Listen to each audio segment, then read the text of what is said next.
Honourable Member for Dobell. And thank you, Mr Deputy Speaker. And I rise to support the Omnibus Repeal Day Autumn 2015 Bill of 2015, which continues to deliver this government's deregulation agenda.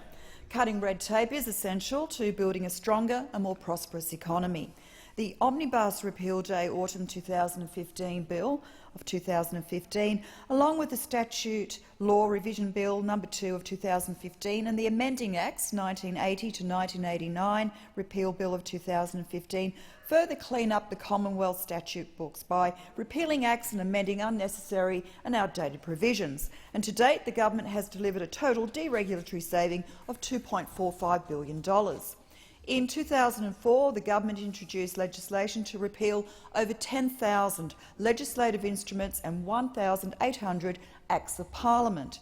And as of the 31st of December 2014, as a result of deregulatory measures introduced by the government, approximately $1.5 billion in reforms have been implemented, and approximately $820 million worth of deregulatory measures identified in 2014 are in the process of being implemented. The implementation of some of these measures has been delayed by the Parliament, while others are being implemented in association with the states and territories and will be enacted in due course. Through our actions, Australia's businesses, organisations, families and individuals are spending less time dealing with overburdensome regulation. And for the first time in our history, the federal government has completed a thorough and accurate stocktake of all federal regulation. We continue to identify and assess the cost of government regulation and have already implemented the means to ensure that we continue to reduce unnecessary and unviable regulation. For example, deregulation units have been established in all departmental portfolios utilising existing resources, and these units are tasked with reducing red tape across all Commonwealth departments and agencies.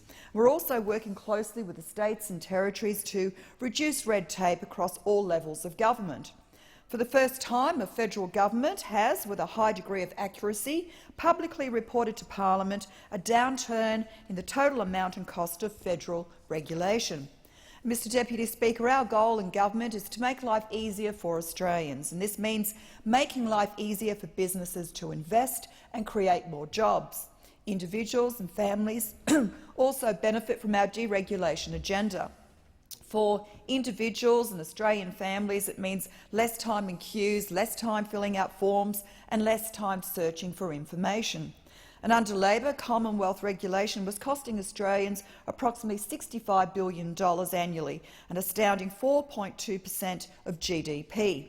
Australians were promised by former Prime Minister Kevin Rudd that Labor would have a one regulation in, one regulation out approach to legislation. Instead, we were burdened by an avalanche of new regulation. In fact, 21,000 additional regulations in just 5.5 years were introduced by the previous Labor government, and this equates to 10 regulations for every day Labor were last in government. Under the former Labor government, legislative changes including the mining tax, the National Broadband Network, future of financial advice legislation and changes to the Fair Work Act all escaped detailed regulatory impact scrutiny, following exemptions granted by the then Prime Minister Rudd and Gillard. Unfortunately, Labor's commitment to ramping up the regulatory burden was felt by every Australian. And shamefully, the World Economic Forum Global Competitive Index ranked Australia 128th out of 148 countries for burden of government regulation. Australia also placed second last in a 2012 ranking of productivity growth by the Economist Intelligence Unit. Fortunately, this government has fulfilled its commitment to cut $1 billion in red and green tape every year.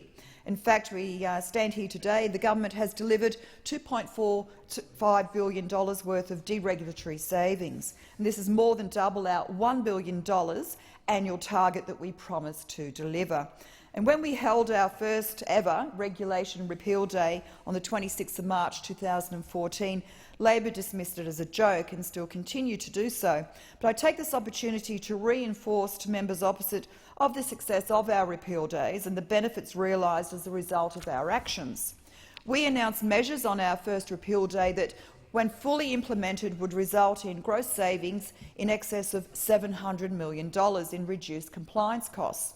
By our second repeal day on the 29th of October 2014, the government had announced measures that, when fully implemented, would result in net savings in excess of $2.1 billion in reduced compliance costs. And today, on our third repeal day, we can announce that our measures, when fully implemented, will result in net savings in excess of $2.45 billion in reduced compliance costs. No matter how you look at these figures, they can't be dismissed as trivial. Sadly, Labor tries to do exactly that. They dismiss the facts because regulation is in their DNA, and they can't shake their addiction to increasing red and green tape at every opportunity. And this is particularly damaging for small business.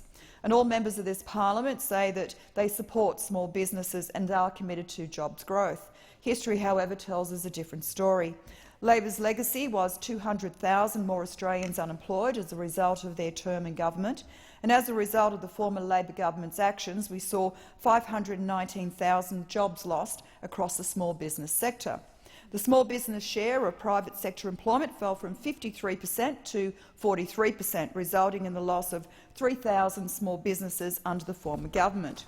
In regions such as the Central Coast, small business collectively is our largest employer. Therefore, it's essential that the environment in which they conduct their business is free from unnecessary regulatory burden, and more so, it is vital that businesses be able to grow and deliver more jobs. The government's annual deregulation report of 2014 states, and I quote, "Significant progress is being made to help free up the time spent by small businesses in meeting red tape requirements and to alleviate some of the barriers to growth prospects confronting the sector." No one would dispute that regulation is essential for ensuring that the rights of employees, and the general public are protected. However, business regulation that is inefficient or unnecessary unfortunately imposes undue costs on businesses and individuals. The average Australian business deals with 8 regulators in a given year, spends close to 4% of their total annual expenditure on complying with regulatory requirements, and spends approximately 19 hours a week on compliance-related activities. And this is precious time that could be better utilised growing the business and delivering more jobs. Labor either doesn't understand nor cares about the regulatory burden on Australian businesses. And unlike the former government, we have listened to the concerns of small business operators and are addressing the regulatory burden that placed a handbrake on the Australian economy. And our goal will always be to make life easier for Australians and make it easier for businesses to invest and create more jobs. Significant progress is being made to help free up the time spent by small businesses dealing with red tape, particularly through this government's repeal days. An estimated 447,000 small businesses will benefit from administrative changes to entry thresholds for pay-as-you-go instalments. And of these 45,000 small businesses that have no GST reporting requirements will no longer have to lodge a business activity statement, where to date lodgements have been made only to report on PAYG instalments. The remaining 402,000 small businesses with modest or negative incomes that are required to lodge a BAS will no longer have to interact with the pay-as-you-go instalment system. We are continuing to build upon these reforms with the implementation of easier monthly pay-as-you-go for certain businesses. Businesses choosing to use this new method will only need to calculate their actual instalment income on a quarterly basis. And it is anticipated that this will deliver annual compliance savings of approximately $2.7 million. Mr Deputy Speaker, other measures included in this bill to support Australian businesses include the reform of the 457 visa program by streamlining the processing of sponsorship, nomination and visa applications. Additionally, we are increasing the sponsorship approval period from 12 to 18 months for start-up businesses, and we are providing greater flexibility in relation to English language testing and skill requirement. And this will deliver a forecasted annual compliance saving of $29.9 million. We're also improving the Australian Tax Office website so that Australian taxpayers can access information, including compliance obligations, in a timely manner. It is estimated that this will deliver an annual compliance saving of $48.5 million as a result of more people understanding their compliance obligations. In total, through the repeal of the carbon and mining taxes, changes to pay-as-you-go and expanded private sector access to the government's document verification service, we have delivered a combined net red tape saving of $194.4 million for Australian businesses. Our regulation repeal days are just as important to Australian individuals, students and families as they are to Australian businesses. Measures for individuals contained within this bill include implementing additional functionality for MyGov users, which will allow customers to update their details in one place by using the MyGov Tell Us Once service. And this will enable secure and convenient access to online services with a single account and one set of credentials. And making identity checks easier for retailers and consumers when purchasing a new prepaid mobile phone. Such initiatives will contribute to approximately $29.3 million of annual compliance savings. And this builds upon our previous achievements, including the MyTax initiative, which has reduced the amount of information 1.4 million users are required to supply to the Australian Tax Office when completing their e-tax forms each year. This single measure resulted in a net red tape saving of $426.3 million.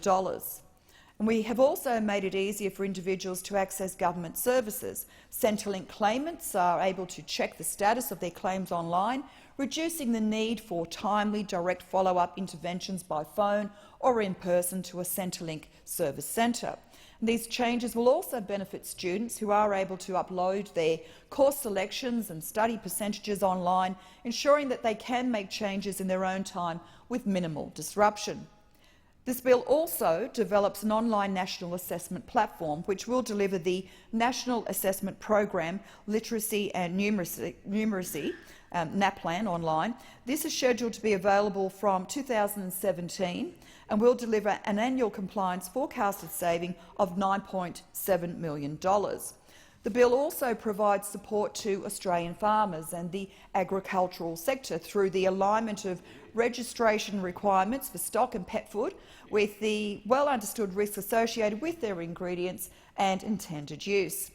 This government understands that in order to build a prosperous economy, we must liberate Australian businesses, community organisations, families and individuals from the burden of unnecessary compliance. Now, we don't want to see people's time taken up with hours of unnecessary paperwork, waiting in queues or searching for information when interacting with government. We are committed to working with the Australian community to ascertain how we can reduce even more red tape to help build a more productive and prosperous economy. And I'd like to conclude by once again highlighting this government's achievements. And as previously noted, I was going to take about another 2 hours.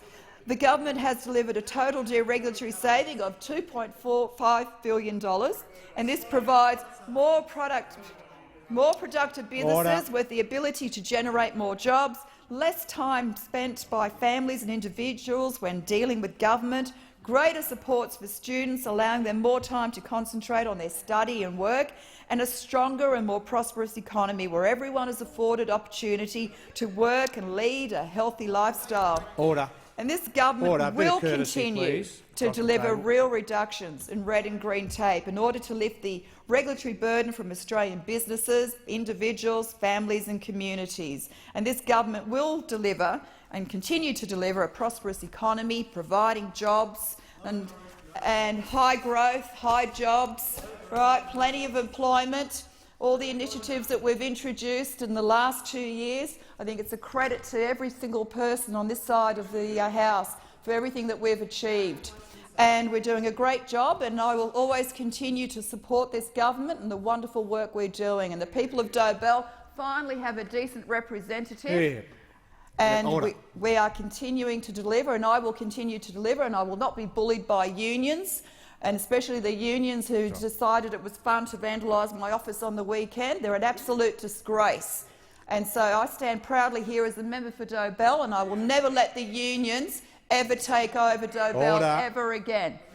And, Mr Deputy Speaker, I commend this bill to the House.